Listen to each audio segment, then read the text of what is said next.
No.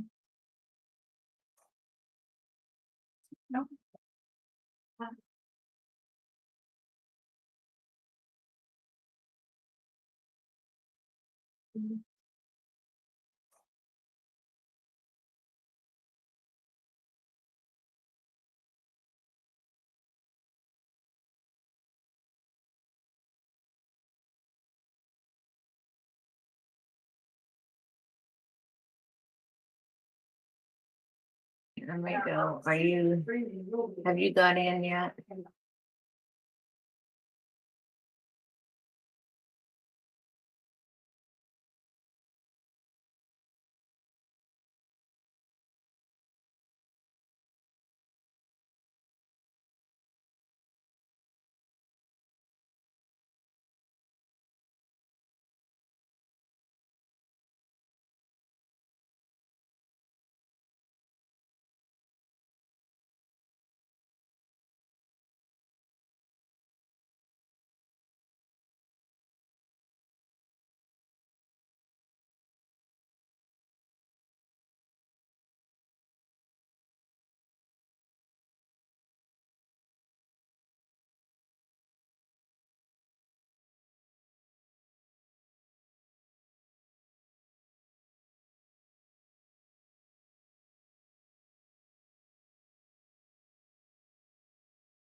Imabohe ejin mabohe hojatas. Hesagadamassi Moscow dalwan uhisai ijas. Hiya wajina iganadon. Pachich kajogo atlakwijat. Hear ye. The Muskogee Nation is now in session. All who have come to plead, draw near. Give attention, and ye shall be heard. God save the Muskogee Nation, the United States, and this honorable court.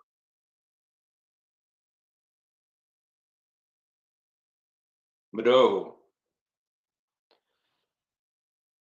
Good morning. We are here to hear arguments in SC 2024-05 in the matter of the constitutionality of NCAA 24-077, original jurisdiction action.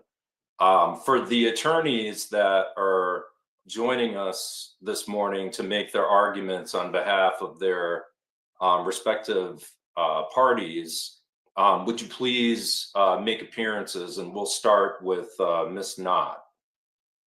Thank you, Mr. Chief Justice. Jana Knott, on behalf of the petitioners, Jeff Kennedy and Rhonda Grayson, who are also present on today's call. Thank you, Chief Justice. This is Attorney Demario Solomon Simmons, also for Ms. Grayson and Mr. Kennedy. Thank you. Mr. Haskins? Good morning, Justice. My name is Kyle Haskins. I'm honored to serve as General Counsel for the Muskogee Creek National Council. Thank you. Mr. Weimer? Your Honor, Rod Weimer for Principal Chief David Hill, and I'm joined by my co-counsel. Good morning, Chief Justice, members of the court. My name is Joseph Williams. I'm here on behalf of Principal Chief David Hill. Thank you. Thank you. And the parties that have joined us, thank you for joining us. Welcome. I would ask that you keep your microphones muted unless the court has a question that is directed to you specifically. And so with that, Ms. Knott, you have the floor. Thank you, Mr. Chief Justice, and may it please the court. The National Council's passage of the Special Justice Law is not a legislative fix. It's an attempt to pack this court in the Creek-Friedman citizenship case to overturn Judge Mauser's landmark ruling finding that Creek-Friedman and their descendants are entitled to citizenship under Article 2 of the Treaty of 1866. As this court is aware, the Citizenship Board appealed Judge Mauser's historic decision. 2 justices recused from the matter, and the case was fully briefed and set for oral argument. Faced with the possibility that this court might also recognize the treaty as the controlling law, the Principal Chief requested the National Council call an emergency session to pass the Special Justice Law at issue. The emergency session was held, and 2 special justices were appointed to hear and cast votes in the pending citizenship case. Incredibly, one such special justice is on the record predetermining the outcome of this case, stating that he will uphold the by-blood requirement in the Muskogee Creek Nation Constitution. The National Council admits in its briefing that under the prior law, Section 3-103 of Title 27, this court has demonstrated its ability to function unimpeded when justices recuse. Tellingly, Section 3-103 had been on the books for more than 40 years and was last addressed by this court over 10 years ago in the Ellis decision, SC 10-01. So why fix the statute now, just weeks before the scheduled oral argument in the citizenship case? Undoubtedly, the Special Justice Law is an attempt by the National Council to control this court and force the nation's desired result, which, to be clear, is to deny citizenship to Creeks of African descent despite the mandate of the treaty. However, this court made clear in the Judge Patrick Moore case, SC 10-05, and the Trepp case, SC 09-10, that the National Council cannot pass legislation that interferes with this court's authority to operate unobstructed. The Special Justice Law is unconstitutional, and this court should say so for 3 principal reasons. First, the Special Justice Law defies the plain language of Article 7, Section 2 of the Muskogee Creek Nation Constitution. Second, the Special Justice Law violates the separation of powers doctrine. And third, the Special Justice Law cannot be reconciled with the due process rights of litigants appearing before this court. As to the first point, Article 7, Section 2 unambiguously dictates that this court shall be composed of 7 justices whose terms shall be for 6 years. The plain language of Article 7, Section 2 requires a vacancy on this court for the nomination and confirmation process to be triggered. This court is currently comprised of 7 constitutionally appointed justices, and there's no vacancy when a justice recuses from a single case. He or she remains a duly appointed justice of this court and continues to carry out his or her duties and cast votes in other pending cases. Because this court's membership is ordained by the Constitution, that membership, including the appointment of a special justice, cannot be amended, altered, expanded, or contracted by legislation or rule of procedure. So Next- Ms. Knott, if I may, Sure. if I understand your line of argument right now is that you are arguing that if a justice has to recuse for some purpose, that recusal cannot be construed as a vacancy. That's correct, Your Honor. And so what would happen though, Ms. Knott, I guess, like how would you deal with the hypothetical where for some particular reason, 4 of the Muskogee Nation Supreme Court justices would have to recuse in a case for some matter, thus leaving only 3? So this court has rendered decisions where there were only 3 justices sitting, and the court's precedent indicates that a majority of those seated justices hearing the case is sufficient to render a decision coming from this body. And I guess to play the hypothetical out further, what happens if 5 justices have to recuse for some purpose? So I think that I understand the hypothetical, and I think it would be unlikely in that 5 justices of this court would recuse. But unfortunately, this court recognized just a couple of years ago in the Travis Scott decision that sometimes constitutional language can create situations that are inconvenient. And unfortunately, the Constitution here simply does not have a procedure, nor does it allow for the appointment of a temporary or special justice to this court. So again, you're operating under a majority of the justices who are able to hear the case. Okay, and so the corpus of your argument then, if I'm understanding it correctly, is that Article 7 of the Muskogee Nation Constitution does not contemplate that a recusal is a vacancy, and because the Constitution speaks clearly, given the number, that National Council cannot essentially add additional justices on a temporary basis to meet any type of gap in the number of justices that they believe should be hearing a case. That's correct, Your Honor. And our position with regard to a vacancy versus a recusal is borne out in this court's case law. In the Ellis decision that I mentioned earlier, in the order denying the motion to vacate in that case, this court defined a vacancy as occurring when a duly qualified successor is not nominated and confirmed prior to the departure of a seated member of this court.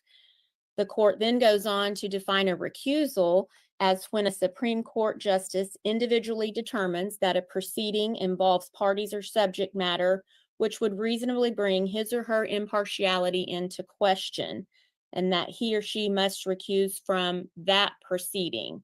So And- there is, excuse me, sorry. Oh, I'm sorry. Go finish your So thought. there is a distinction in this court's case law between a vacancy and a recusal. So that is what our position is based on. And yes, our position is that Article 7, Section 2 and Article 7 generally simply does not speak to the appointment of a special or temporary justice to this court. The members of this court, in order to hold an official office, has to be, it's a 6-year term and there can only be 7. And Ms. Knott, there's a number of Ellis cases in our jurisprudence. Just so in the spirit of being accurate, are you referring to SC 2006-7 or SC 2010-01? SC 10-01, I believe, is the controlling Ellis case for a number of issues in this proceeding. Thank you. I want to talk about a second argument that we make in our brief, principles of separation of powers, which are embedded in the Muskogee Creek Nation Constitution, Muskogee tradition, and this court's precedent also do not allow the National Council's interference with this court's power of judicial review. As this court has made clear on a number of occasions, any attempt by the National Council to control the Supreme Court under the guise of legislation will not be tolerated. This court specifically told the National Council in the Judge Patrick Moore case that it cannot enact laws that manipulate the functions of the judiciary or pass legislation that attempts to manage the internal affairs of this court. But that's exactly what this special justice law does. It allows the principal chief and National Council to temporarily pack this court in cases where one or more justices are recused. The special justice law will impact the outcome of cases decided by narrow majorities, and the ripple effects of the law will produce distrust in this court's rulings. It's our position that not only does the special justice law threaten this court's internal deliberations and decision-making process, but it also threatens the very independence of this court.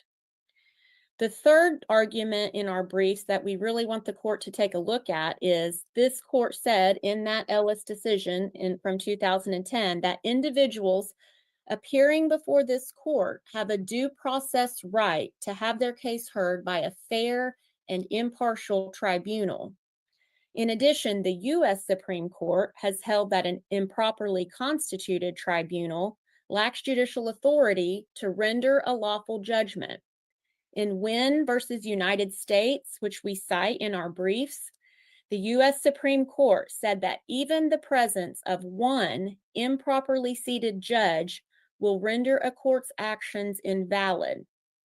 A special justice created by the National Council is not a justice of this court as defined by the Muskogee Creek Nation Constitution.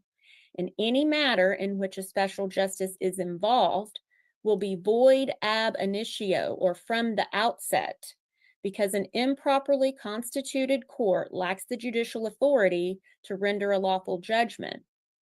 And Ms. Knott, is your argument essentially that from a due process standpoint, any decision would be ab initio because of the separation of powers arguments that you're making, in terms of, like, say, a special justice would just be illegal under Muskogee law, or is the basis for the ab initio some other precept besides your separation of powers argument? So the justice would be ab initio and the decision is void because, as defined by the Constitution, that particular special justice does not hold an office because there is no vacancy. There's already 7 constitutionally appointed justices.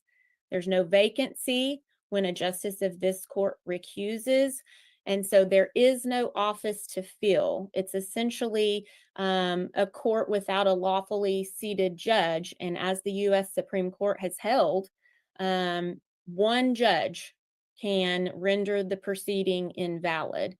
And in the Wynn case, which we cite in our briefs, in that case, it was a 3-judge panel coming from the 9th Circuit, and there were 2 Article 3 judges and 1 Article 4 judge. And the 2 Article 3 judges constituted a quorum, and they both voted in favor of the decision, and none of the parties objected to the Article 4 judge being appointed to the panel. Despite all of that, the U.S. Supreme Court said the Article 4 judge did not have the constitutional authority to sit on the panel, and so the decision from the panel was void because there was no lawful authority to begin with to render the judgment.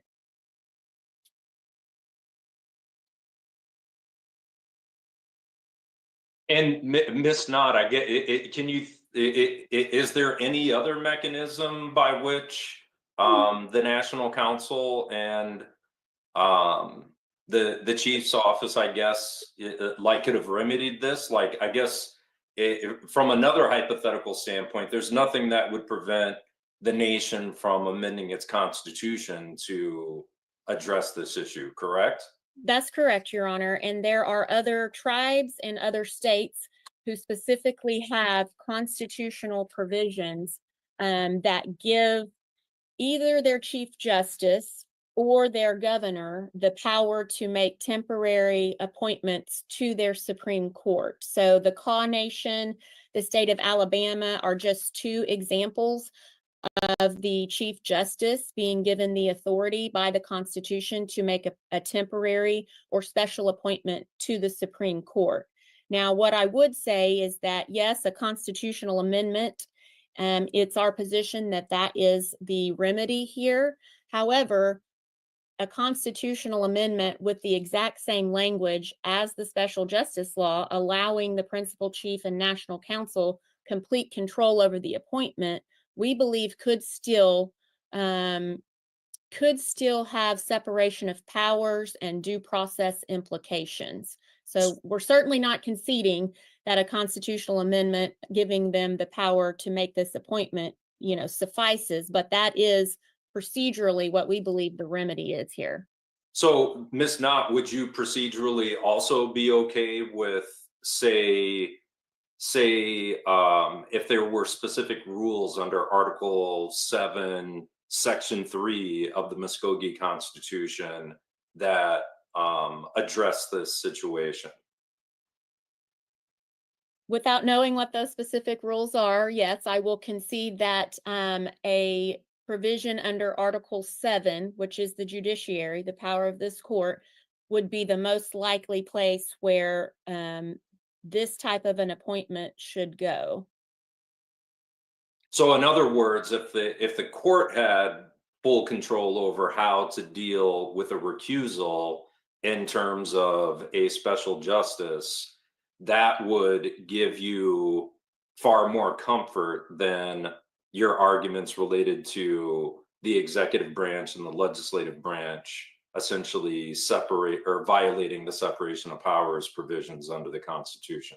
That's correct, Your Honor. There are a number of states who have a constitutional provision that specifically give their chief justice the administrative authority to make temporary appointments to not just their Supreme Court, to their lower courts as well. So that, we believe, would be a much better mechanism to ensure that the separation of powers are adhered to and that litigants' due process rights are being given full recognition, essentially. The other argument I want to point out that we think is concerning from a due process standpoint is that the special justice law essentially weaponizes a justice's ethical duty to recuse. This court has consistently endorsed recusals and said in the Ellis case that recusals are an essential function in maintaining public confidence in the integrity and independence of the judicial branch. It's our position that if the special justice law is allowed to stand, the principal chief and national council will have an incentive to intentionally shape lawsuits to force recusals by justices who may oppose their positions. We think this is a type of ad hoc court packing that will produce an appearance of impropriety, which is the very thing a recusal is intended to avoid. The integrity and independence of this court, we think, will be called into question if the special justice law is allowed to stand. Longstanding precedent from this court holds that public confidence in the judicial branch depends on the fairness and reasonableness of its courts. Over the past 4 decades, this court has acted decisively and repeatedly to ensure that no one branch of the nation's government arrogates the power of the other, particularly where the political branches seek to take unto themselves the power of the judiciary. This court must do so again now to protect this nation's citizens and the citizens of northeastern Oklahoma who may now be subject to the laws, courts, and jurisdiction of the Muskogee Creek Nation post-McGirt. This court must declare to the world that the rule of law applies equally in the Muskogee Creek Nation regardless of the race or identity of the litigants. Petitioners respectfully request that this court declare the special justice law unconstitutional and void in its entirety and as applied in the Creek-Friedman citizenship case. If the court has any other questions, I welcome those at this time.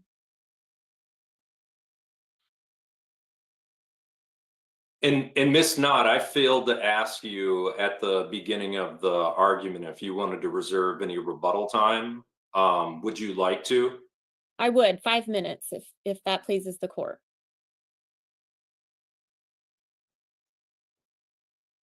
Any justices have any additional questions for Ms. Knott before we turn to Mr. Haskins?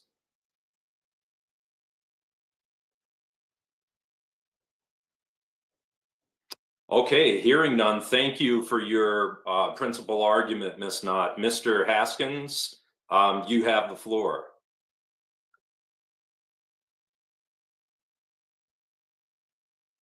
Good morning, Honorable Supreme Court Justices of the Great Muskogee Creek Nation and respected legal counsel.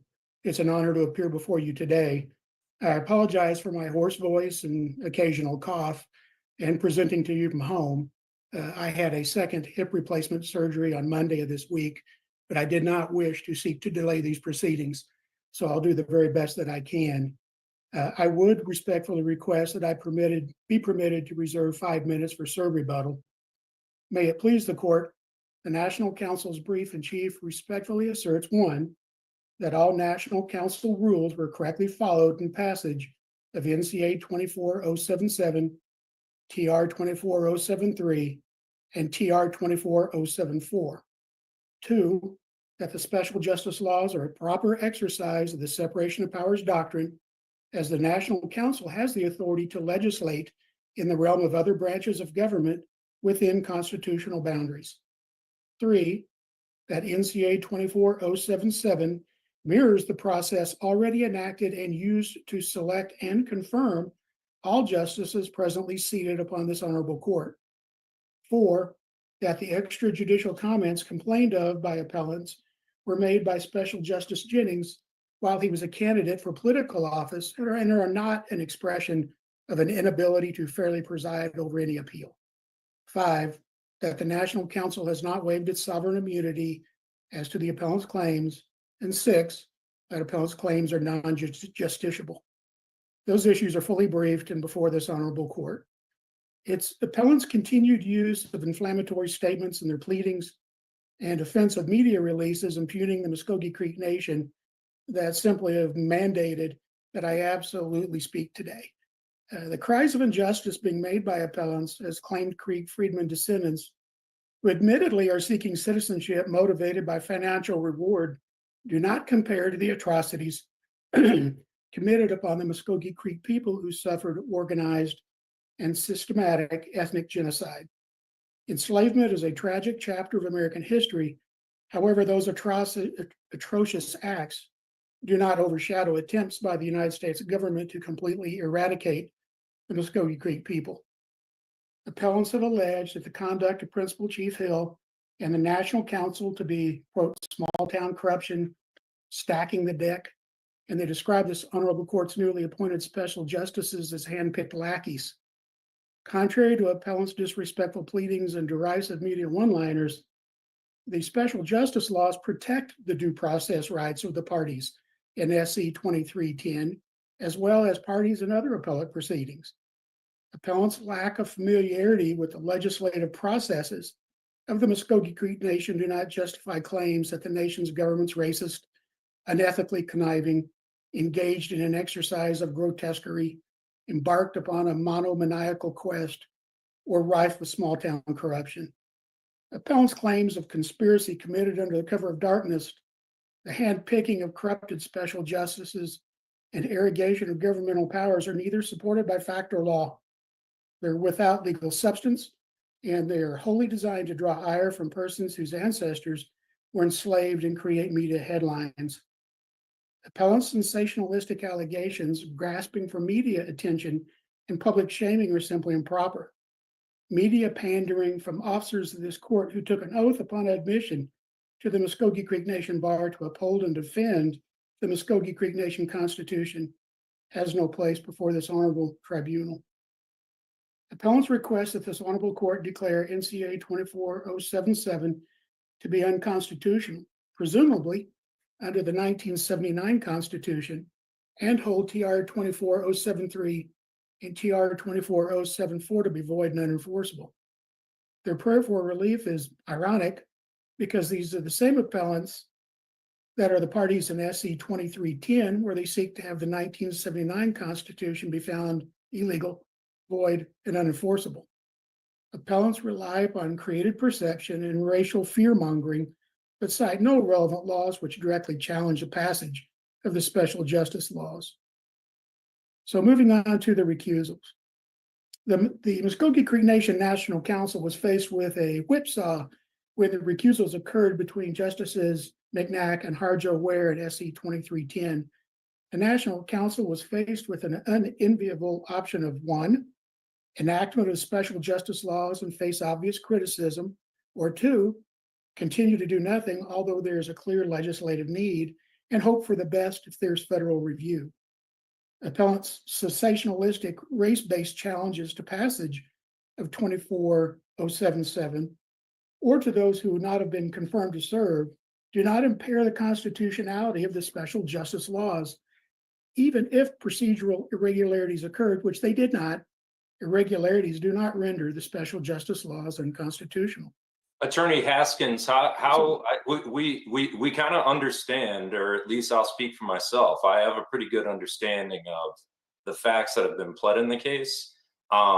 Could you spend a little bit more time on your legal arguments concerning the issues at hand? And I guess the one thing that I am curious about is how do your arguments harmonize with or respond to the arguments that Ms. Knott made earlier concerning SC 2010-01 and the Ellis v. Shakota case?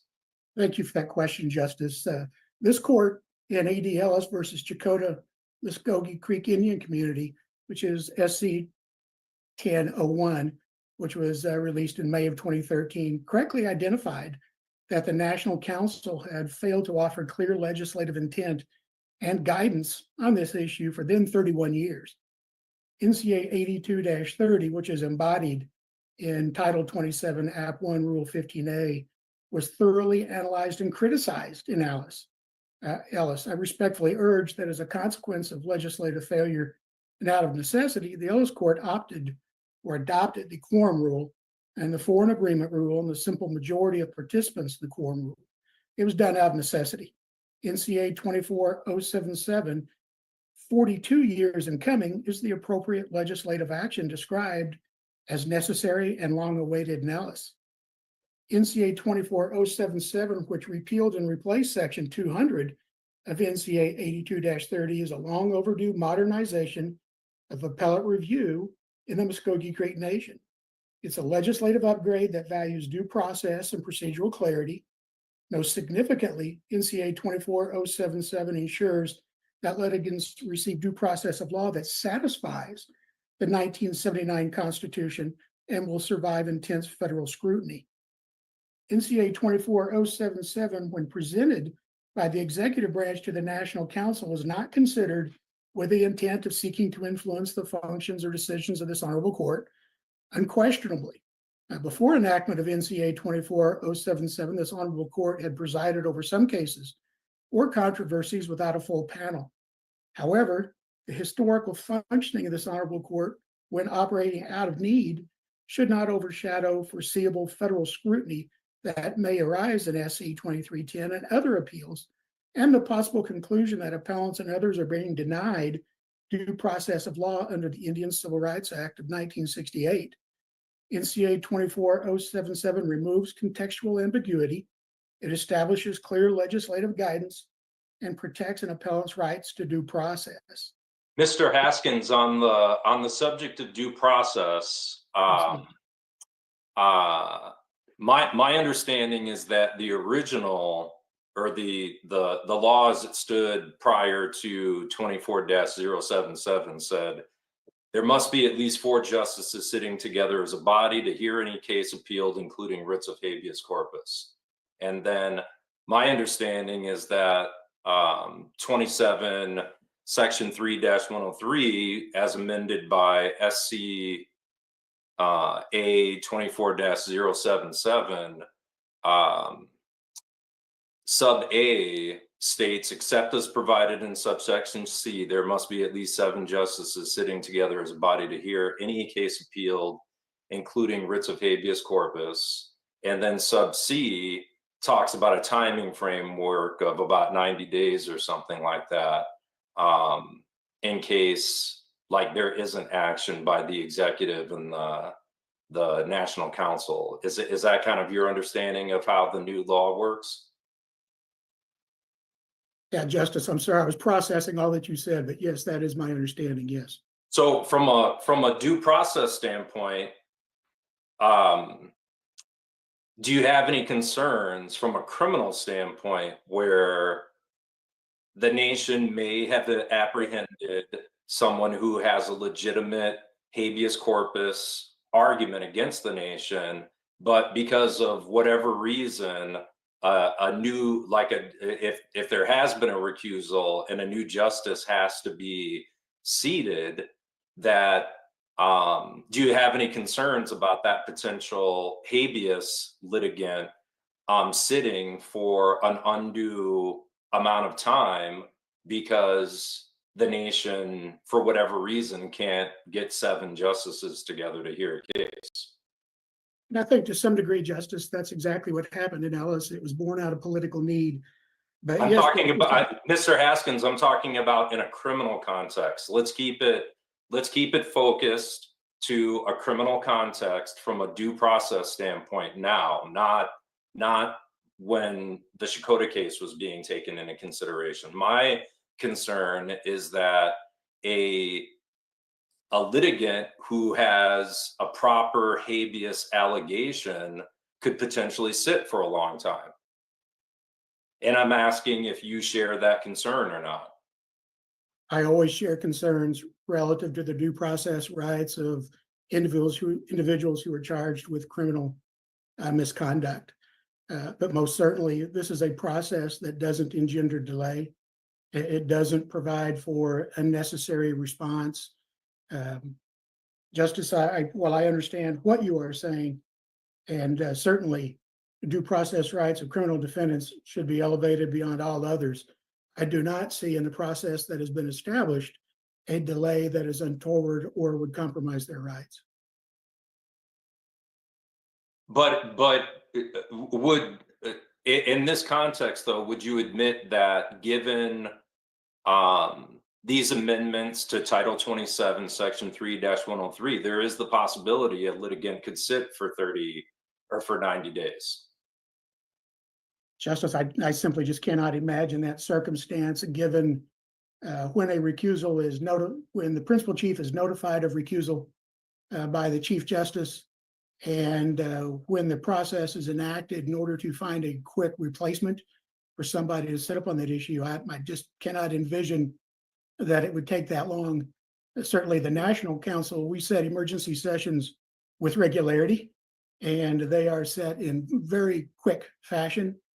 We simply, our speaker reaches out to the National Council members and gathers a sufficient majority of those to address the issue. And Justice, I understand your concern, but I don't believe it's one that cannot be overcome by the actions of the 3 branches of government. But Attorney Haskins, it's legally possible, correct? Justice, I guess anything is legally possible, or possible given deadlines that individuals have, whether it's based upon holidays or whether it's based upon illness. I guess there is that outside possibility. It could cause some delay, but I just don't foresee it. Okay, thank you. Yes, sir. Passage Attorney of, Haskins, Yes, sir. This is Justice LeBlanc. I've got a question, Yes, sir. keeping with the new bill of 24-077.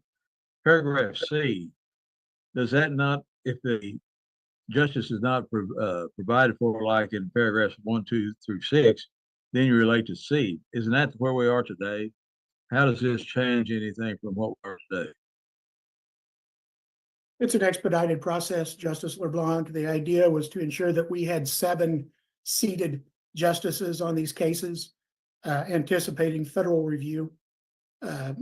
It's somewhat of a change in the context that it provides a more immediate response. That was the intent, and to provide individuals to fill those vacancies.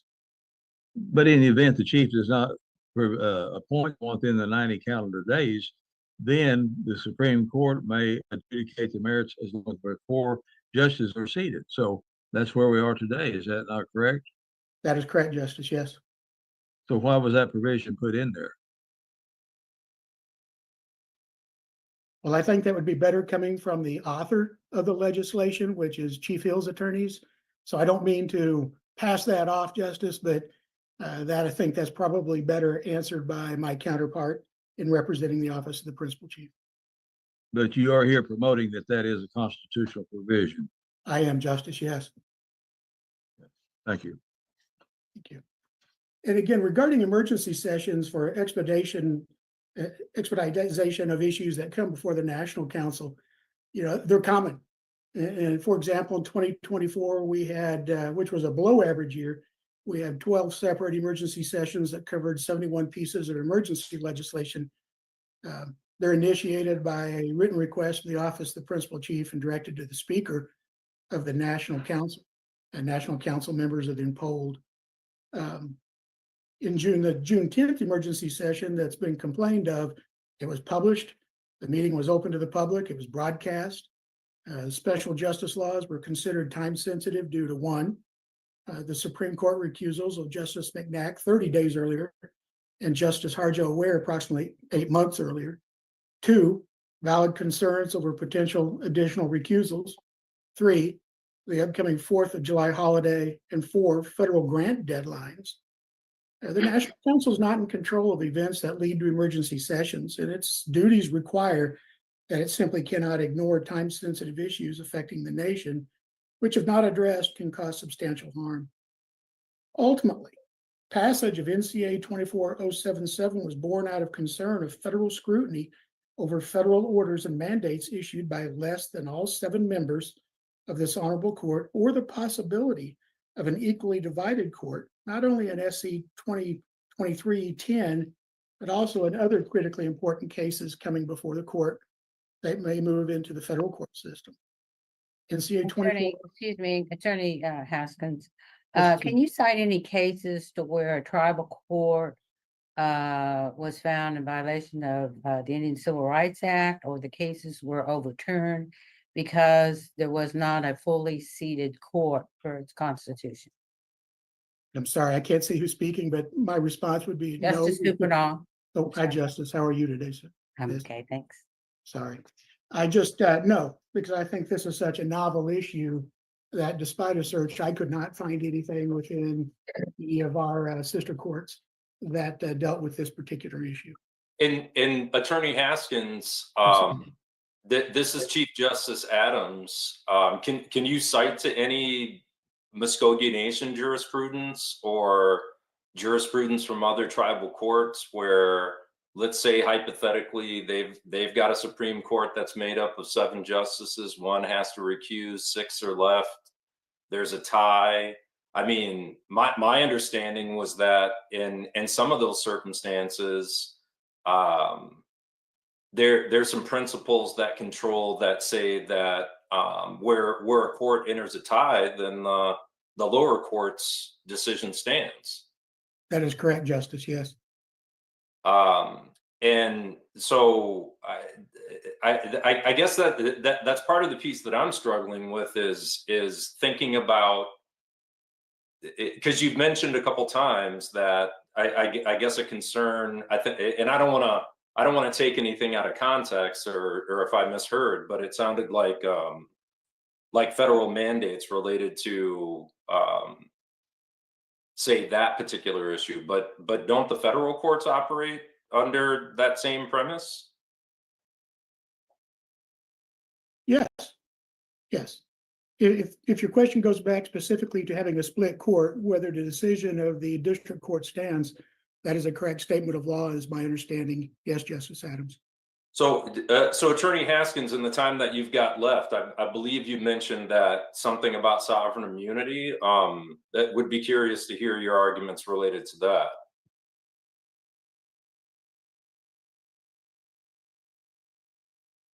Justice, certainly that issue was fully briefed, and I'm looking back to my brief in chief for that particular issue, but I think I'll summarize it by saying the Freeland appellants, their right to citizenship has not been fully established in the companion appeal. I understand the district court's decision. I disagree with the district court's decision in the context of that judge, just as Special Justice Jennings was sworn to uphold the Constitution of the Muskogee Creek Nation. I think until that citizenship right is established, they have no standing by which to bring this action. I think that's a brief summary, Justice Adams, outside of what I have fully briefed in our brief in chief. Okay, that's fine, Attorney Haskins. I guess, like, turning back to the separation of powers issue.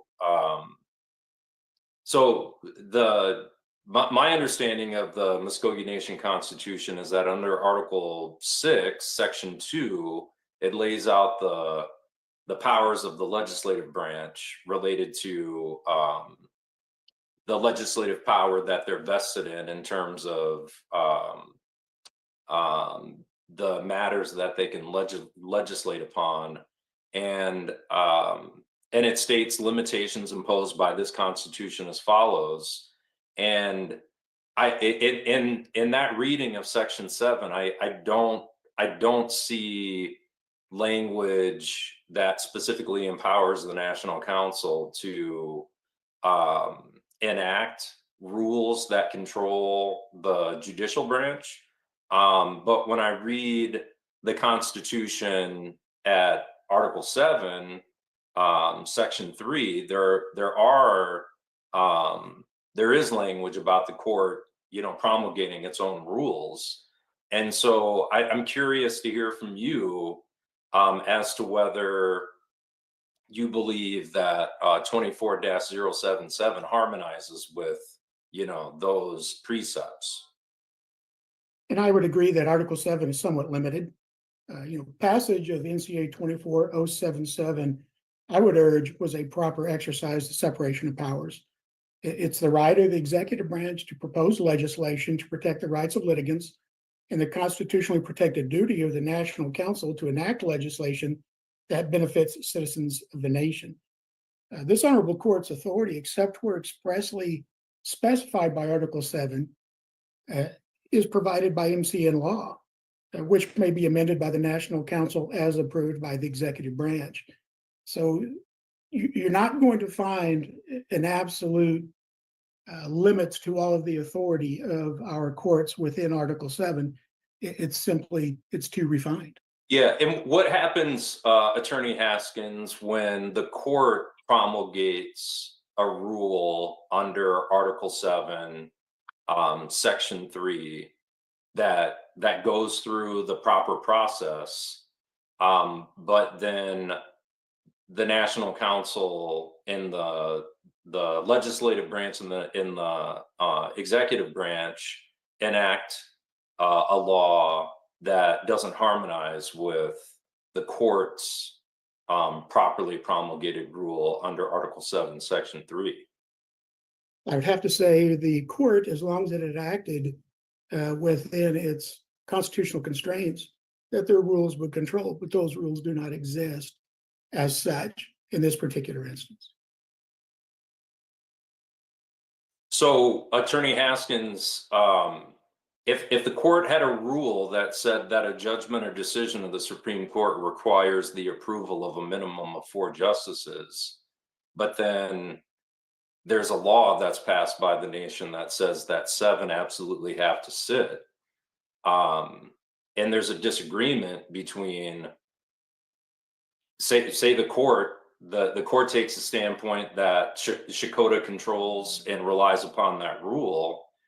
That may not harmonize with the law that the executive branch and the legislative branch enacts, correct? I draw a distinction between a rule versus the decision in the Ellis case. And respectfully, Justice Adams, I think that the ultimate determination in the Ellis case was wrong. And it was born out of necessity and not out of the rule of law.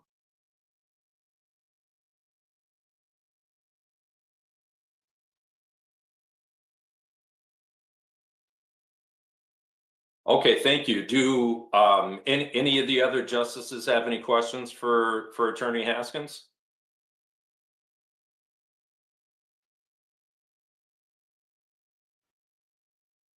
Attorney Haskins, do you have anything further given your allotted time? No, sir. Thank you, Justice. I appreciate your time. Thank you. Mr. Weimer, you've got the floor. Thank you, Your Honor. We also are reserving 5 minutes for rebuttal. Duly noted. Chief Justice, Vice Chief Justice, honorable members of the court. I'm Rod Weimer. I represent Principal Chief David Hill, along with my co-counsel, Joe Williams.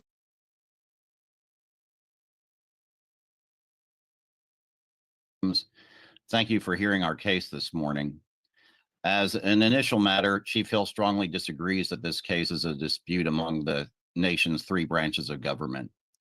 The court should not adopt the petitioner's framing of the issue as being a direct assault on the separation of powers, the Constitution, and this court's independence. We believe the bottom line is this: the National Council exercised its constitutional authority by enacting NCA 24-077, the Special Justice Law, and to confirm 2 special justices who were nominated by Chief Hill under that law.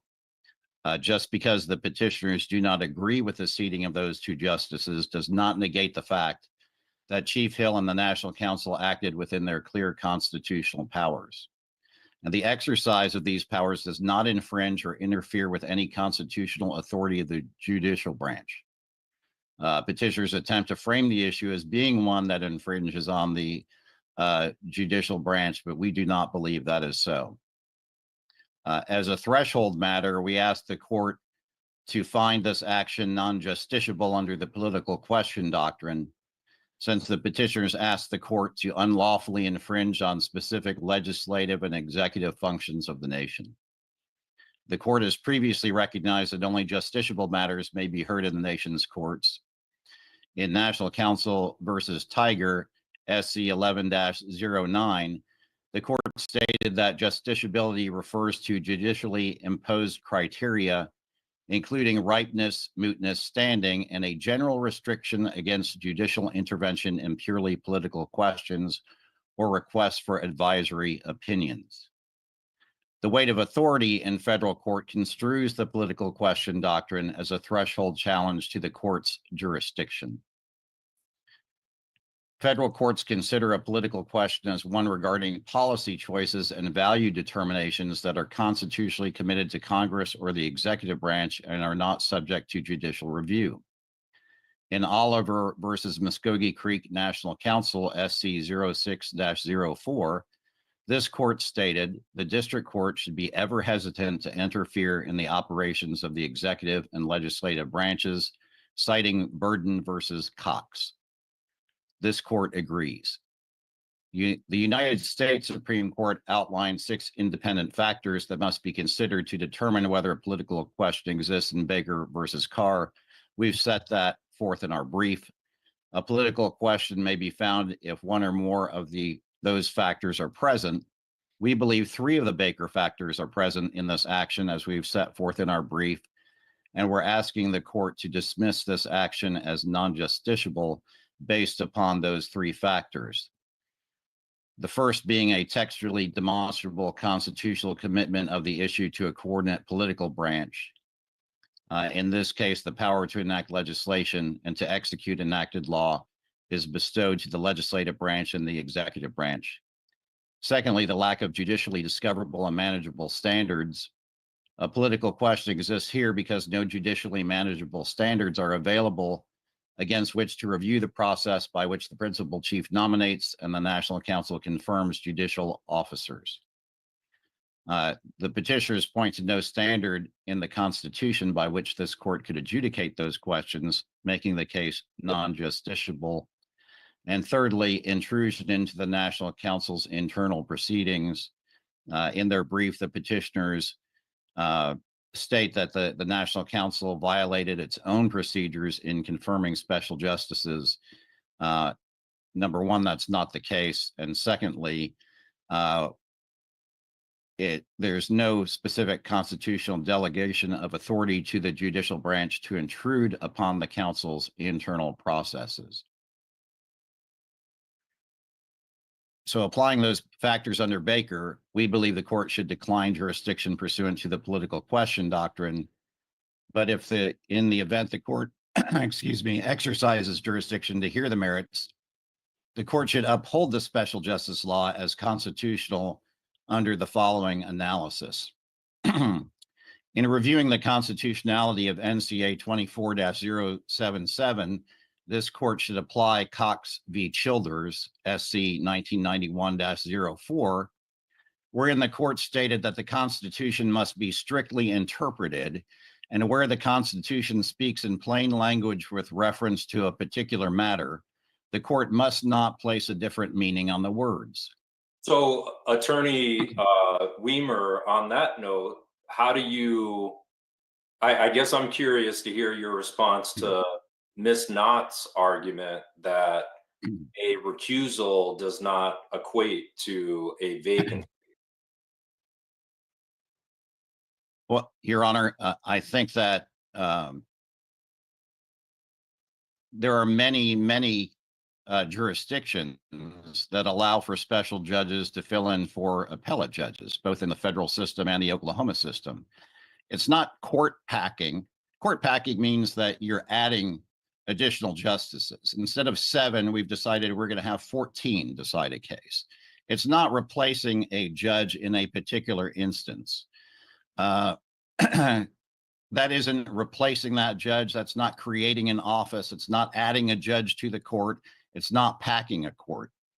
By way of comparison, I would point out that in Oklahoma, the Oklahoma Supreme Court is formed by Article 7, Section 2 of the Oklahoma Constitution, and it says it shall consist of 9 justices.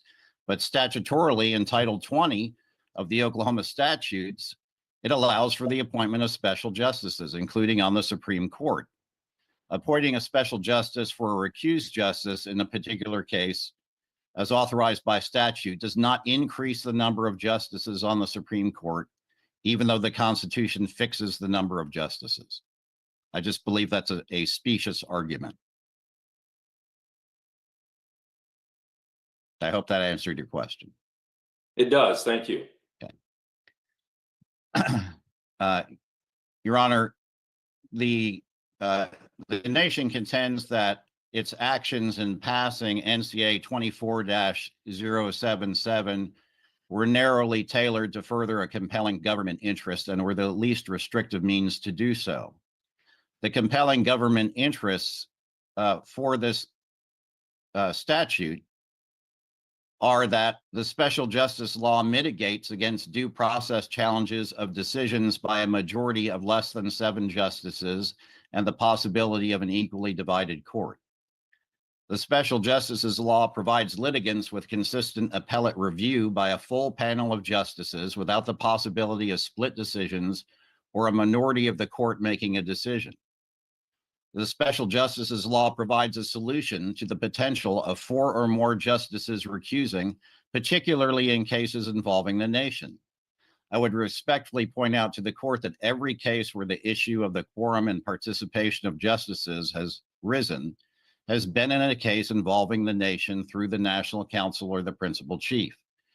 And Justice LeBlanc, I'd like to answer your question that you had posed earlier about why do we have Section C in NCA 24-077.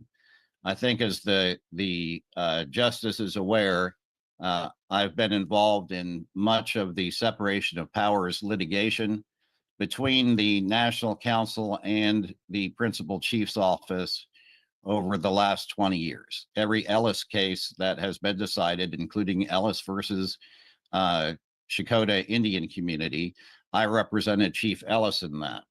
So we foresaw that there may be a case between the National Council and the Principal Chief's Office, wherein the justices recused from that case, and the Principal Chief and National Council would be unable to agree on who should be appointed special justice.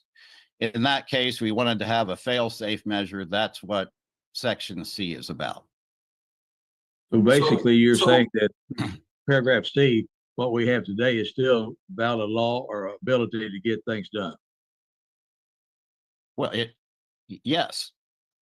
So In the event that they are not able to appoint special justices, it allows for a decision still to be made. have you been familiar with the situation in the Ellis cases you talked about where a justice was not appointed? They couldn't appoint a justice? I'm not sure that they couldn't, they didn't.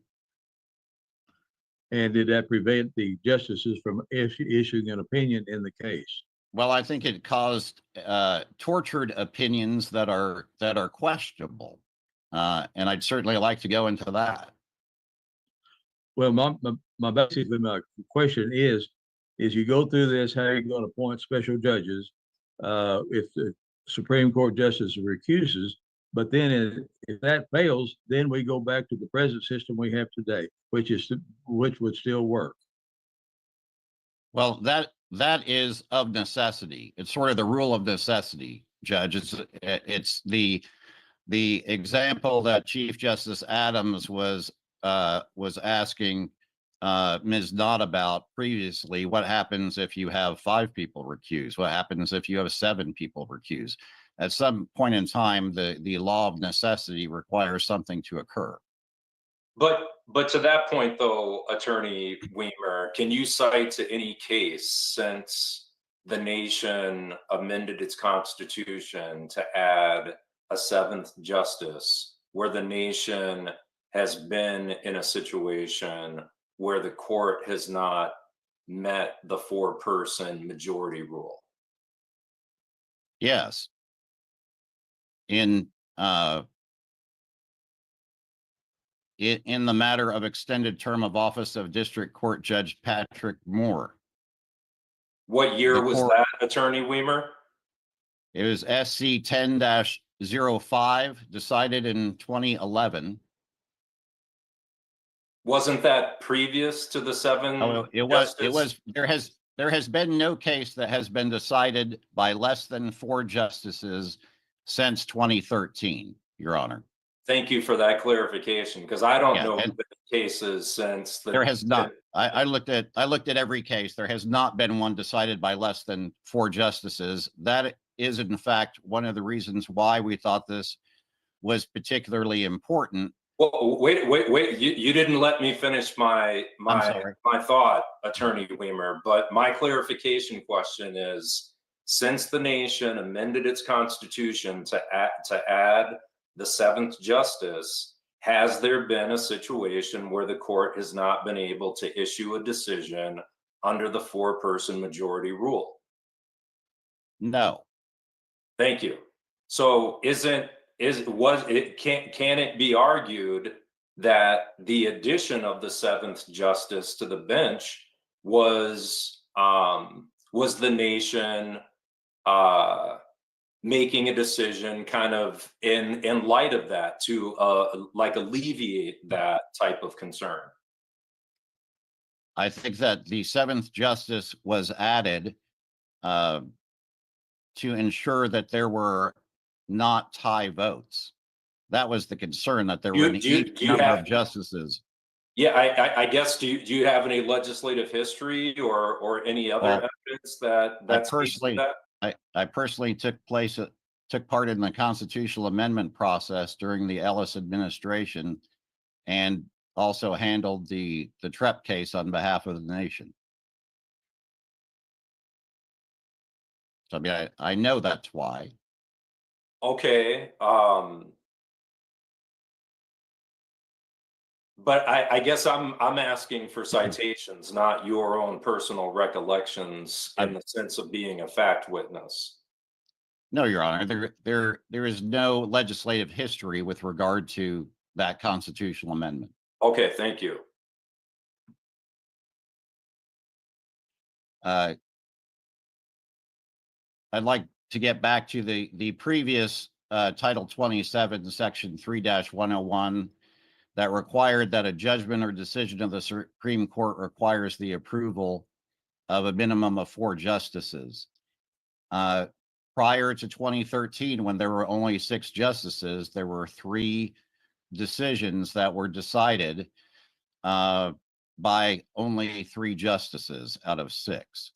Those are cited in our brief, and they end in the Ellis versus Shakota Muskogee Creek Indian Community case, where the court affirmed the trial court by a plurality of 3 justices, finding that a majority ruling by this court is necessary to overturn, remand, or modify the lower court ruling.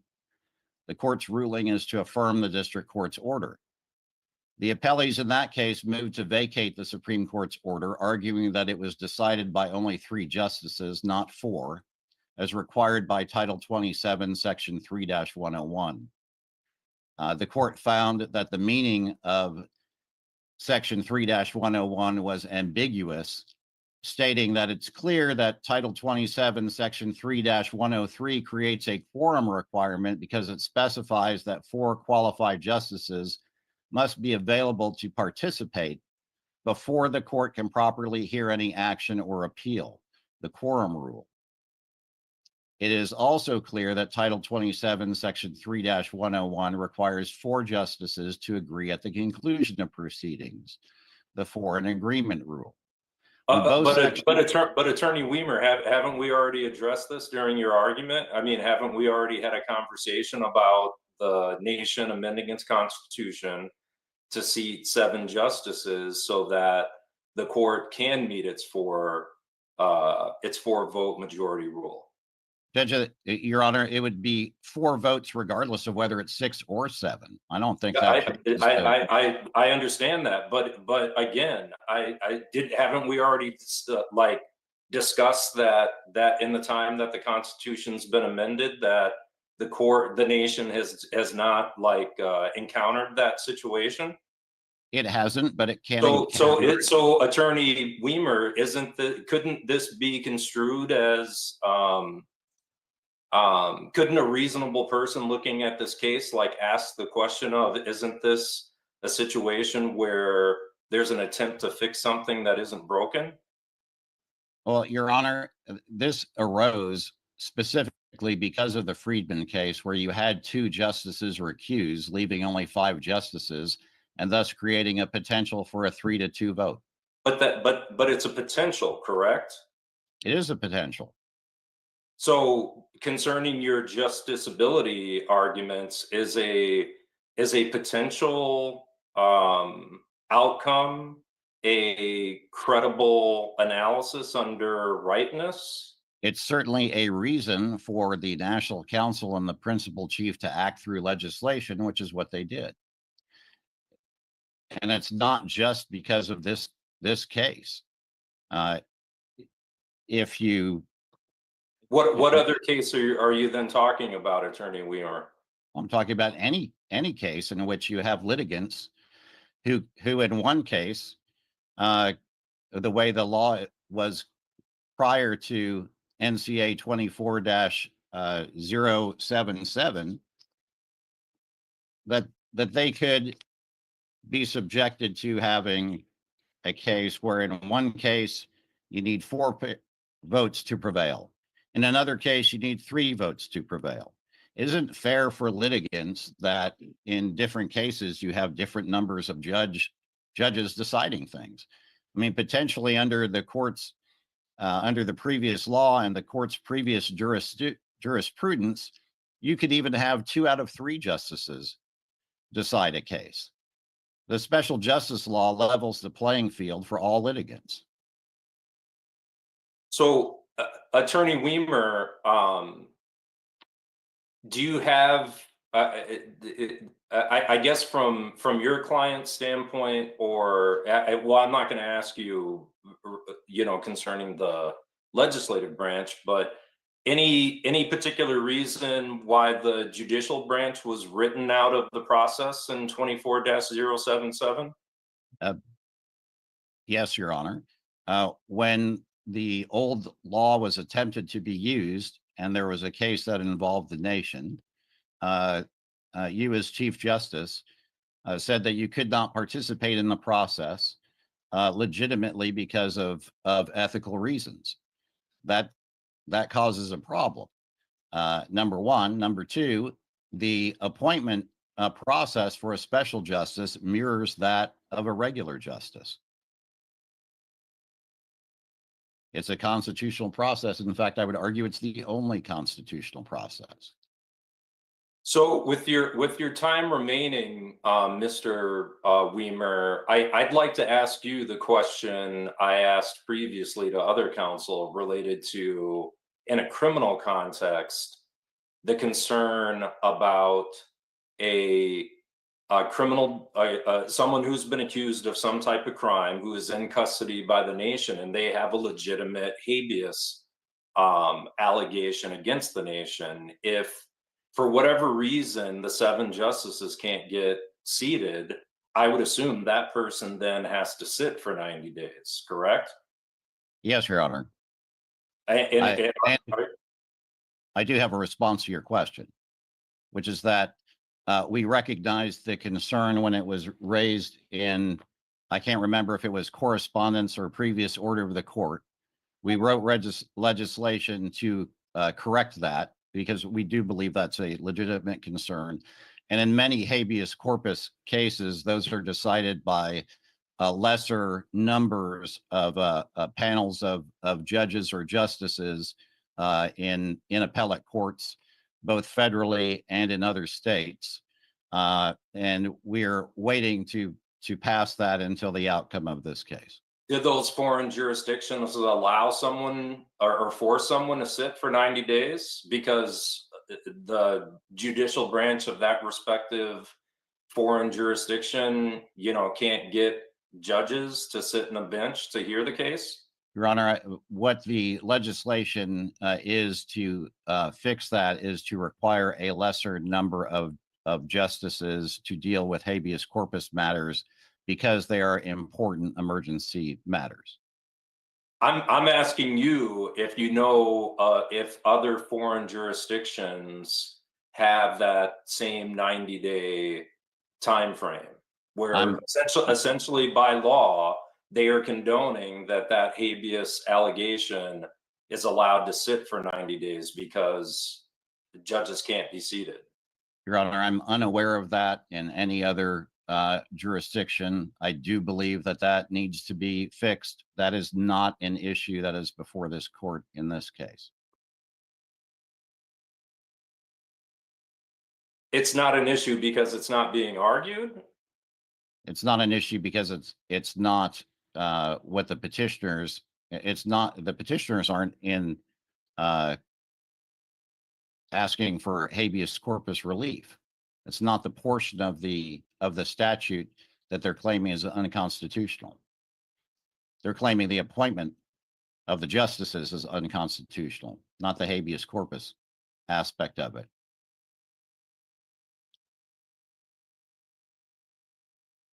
I'm fully aware of that, Mr. Weimer, but I guess in a roundabout way, you're essentially telling us that we can't look to the constitutionality of the habeas provisions that have been baked into 24-077 then, correct? There are not habeas corpus provisions that are baked into NCA 24-077. The court just noted that NCA 24-077 conflicted with the existing statute on habeas corpus, and that has to be harmonized.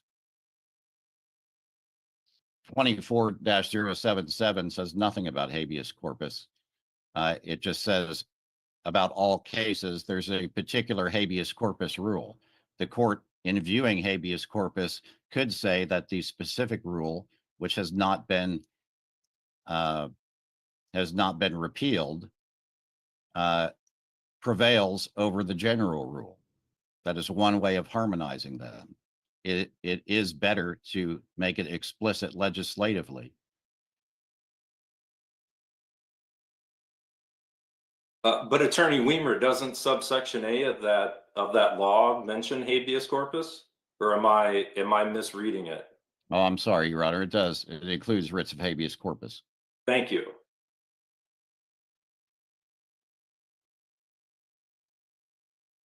Any of the other justices have any questions for Mr. Weimer during his primary arguments? Do you have anything further that you would like to add, Mr. Weimer? Yes, Your Honor. I would just note that the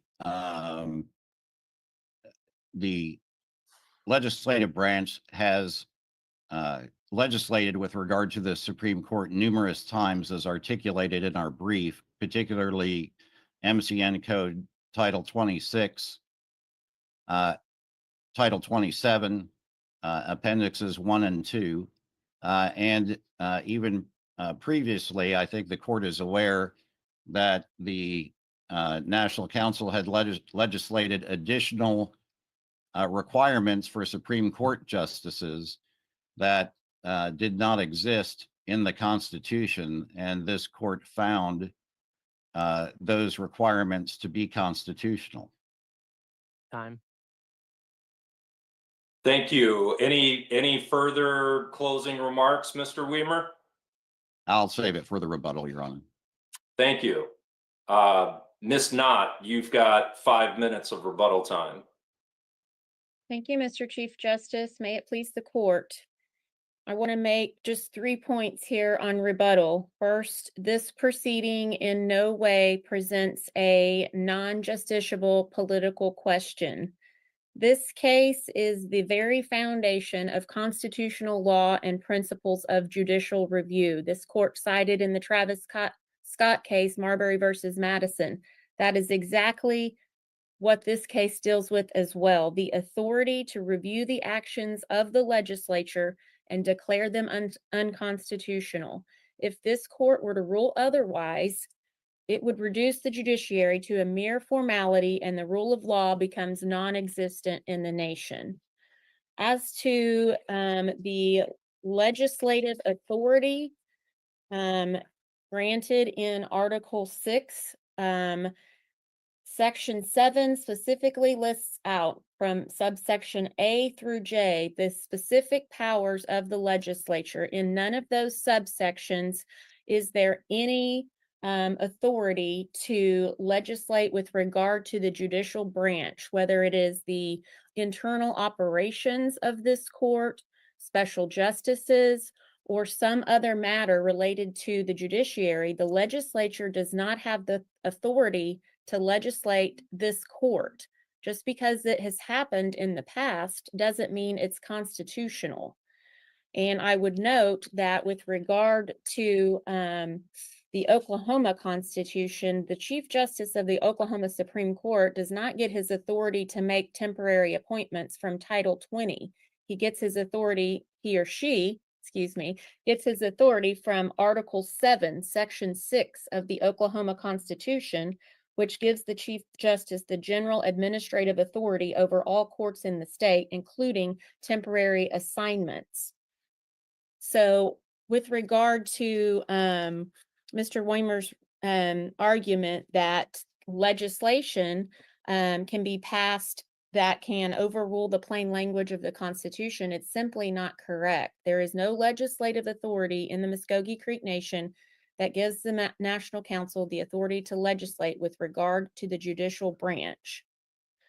The last point I want to make in my time with the court today is that there's a lot of concern generally from the petitioner side about this statute, and we are asking the court to declare it unconstitutional on its face and in its entirety, not just with one particular subsection. We think it's void on its face and should be declared unconstitutional in its entirety. But I would like to respectfully request that the justices of this court take a step back. And even if it's not declared unconstitutional on its face and in its entirety, as it is applied in the citizenship case, the special justice law is unconstitutional as it is inherently unfair. The executive branch via the citizenship board is a party to that case. It's basic principles of constitutional law that a party cannot pick the judges that will decide his or her case, which is exactly what has happened in the citizenship case. As I mentioned earlier, we have evidence in the record of actual bias from one of the proposed special justices.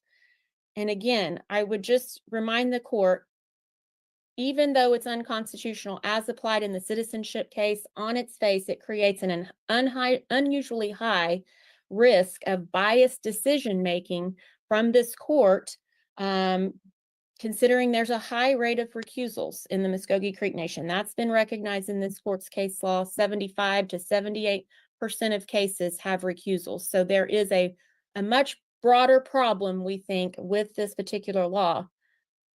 But even if this court disagrees, as it's applied in the Creek citizenship case, it is unconstitutional. And we would ask that the court make that determination. And certainly we appreciate the court's time today. Our clients appreciate the court's time, and I'm happy to answer any final questions the court may have on behalf of the petitioners.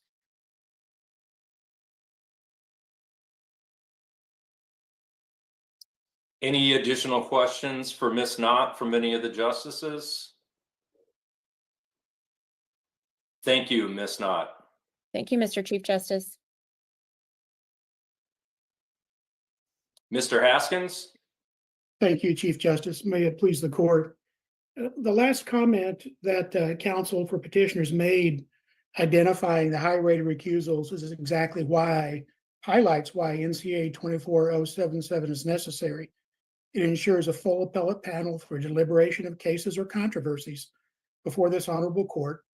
It provides litigants with appellate review consistent with Article 7 of the 1979 Constitution. Appellants ask at a basic level that this court assume that the newly appointed and recently sworn special justices of the Muskogee Creek Nation Supreme Court are incompetent of setting aside their own pre-appointment personal comments or beliefs, and assume that the special justices will not act in good faith in determining whether they too should recuse from participation in SC 2310. Appellants also discount the leadership role and individual roles of the remaining 5 non-recusing Supreme Court justices who will hear SC 2310. I think truly what petitioners are concerned with is that the justices, newly appointed special justices, will honor their oath of office.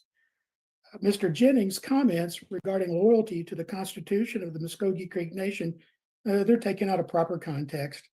His comments were made while running for political office and mirrored the oath of office that each National Council member is sworn to honor and uphold.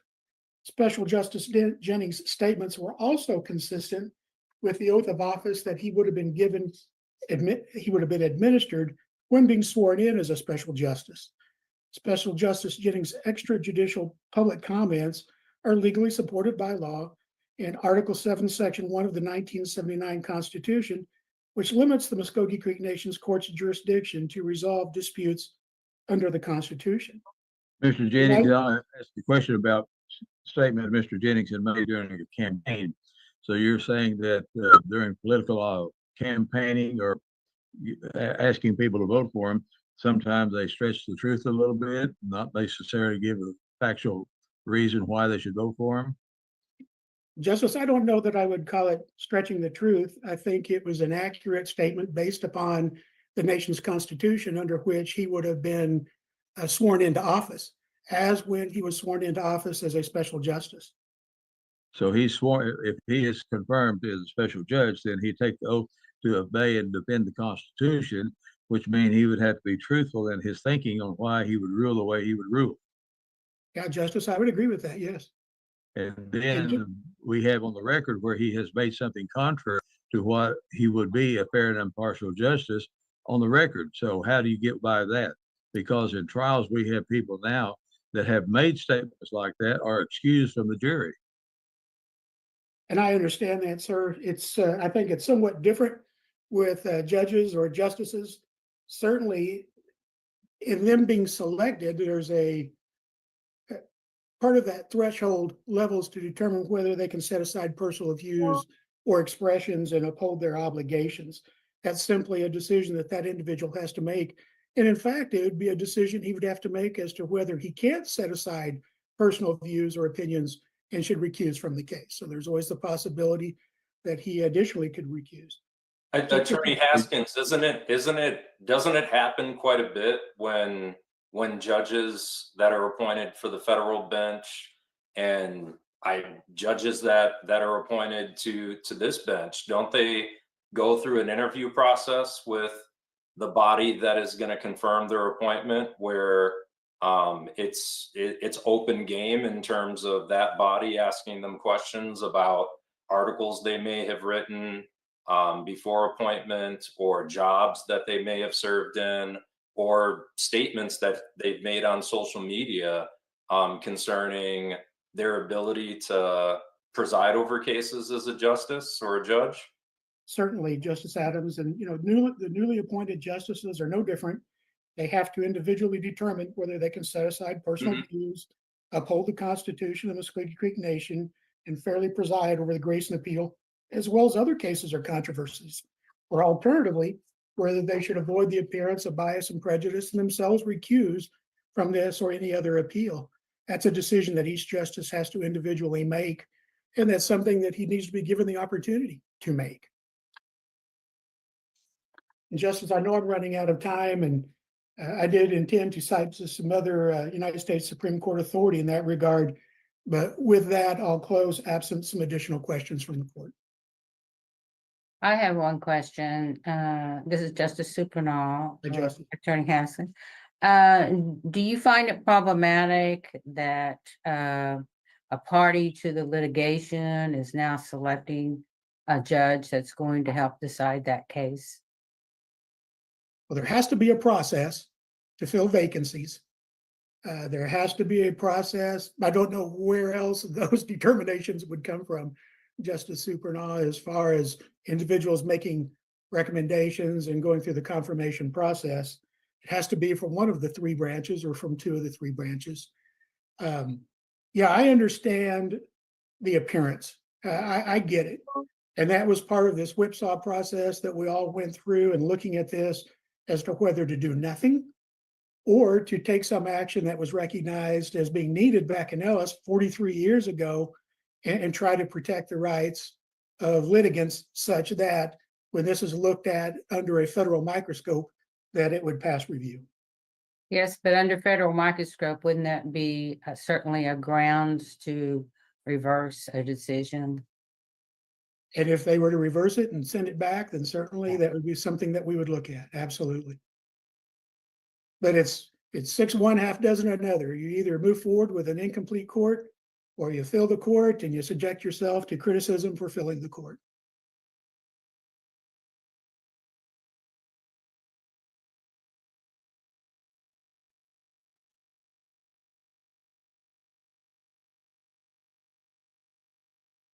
Any other questions for Attorney Haskins?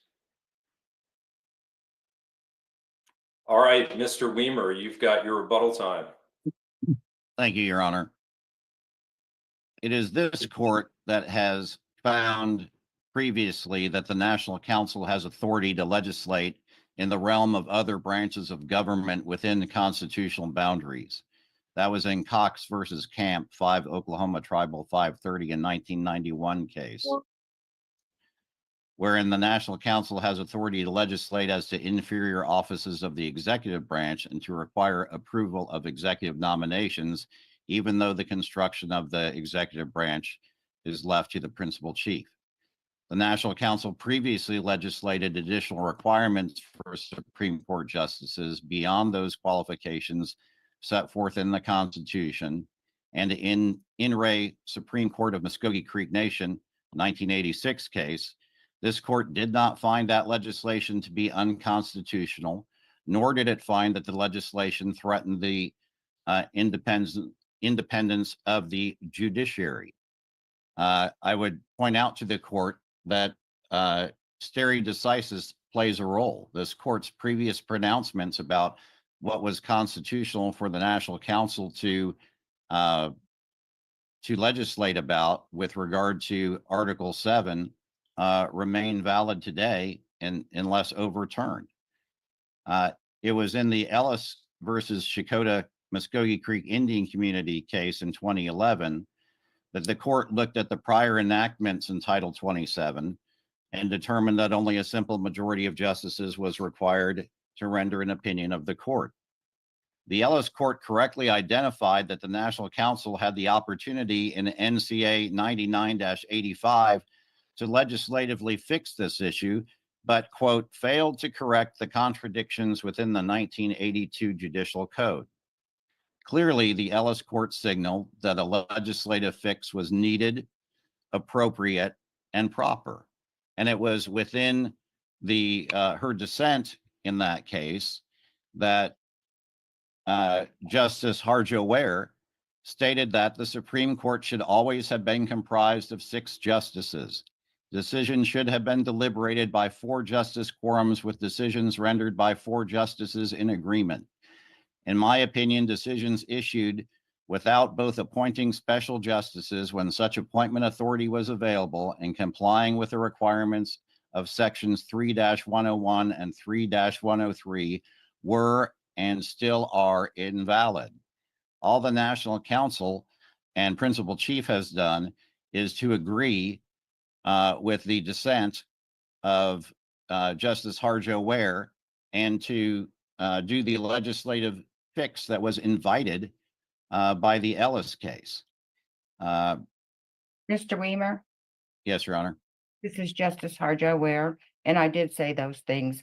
But the decision in the Ellis case basically made it unnecessary to have a 4-in-1 agreement decision, whether you had or did not have the quorum. I also criticized the quorum rule because both of them make it difficult for a litigant to win a case.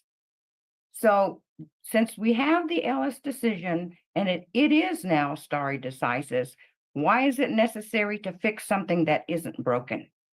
Well, it's because the legislature disagreed with the Supreme Court's decision in Ellis that 4 doesn't mean 4. That 4 justices in agreement doesn't mean 4 justices in agreement. That 4 doesn't equal 4. And so they legislatively fixed that. And those statutes were Section 3-101 and Section 3-103. That's what's amended in NCA 24-077. I mean, if you look at the decision in Ellis versus Shakota, it's tortured, and the conclusion required such legal gymnastics that Simone Biles would have been jealous. I mean, getting to that decision really took some twisting around of the words of the statutes. And again, the Ellis court's opinion trying to harmonize those things doesn't make it fair to litigants. As you stated, there should always be a full panel. There should always be a full panel. These are important cases. Attorney Weimer, your time is up. Any closing remark? Just to say that it's not an affront to due process. NCA 24-077 guarantees due process for every litigant. Any additional questions of Mr. Weimer by any of the justices? Well, I have the same question I asked attorney, this is Justice Supernal. ask Attorney Haskins. As applied, it appears that it might be that the intent was to have due process rights for all by appointing special justices. Nonetheless, the question remains, is it fair? Is it appropriate for a party to the litigation to appoint a justice hearing that case? It is as fair as all of you justices who have been appointed by the principal chief and confirmed by the same National Council to hear the case. But we were all appointed and confirmed before the litigation began. I agree with that, but you can't have recusals unless there's litigation ongoing, and you can't appoint unless there's litigation ongoing. Any process can be subject to criticism. What we attempted to do was to mirror the process required for Supreme Court justices, because then you don't have a lesser process.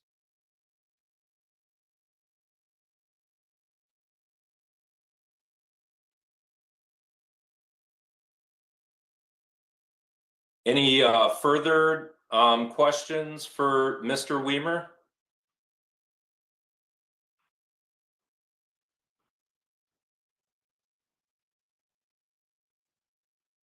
Okay, hearing none, that is going to conclude our hearing for today.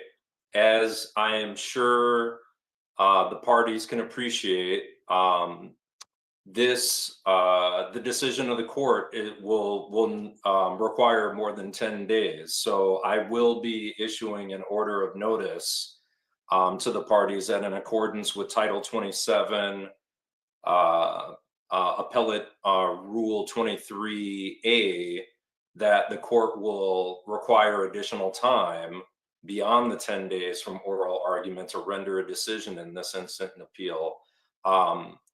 Court will work expediently to issue that decision, but I am not going to guarantee a deadline. But I will give you the assurance that the court will give this a priority and issue a decision as quickly as we can.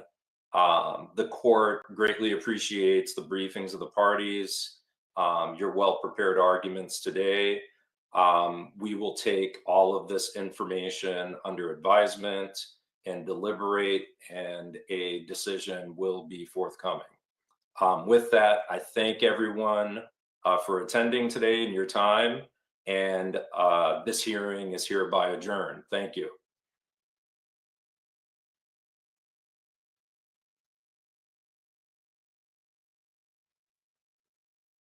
Thank you, Your Honor and Justices. Thank you.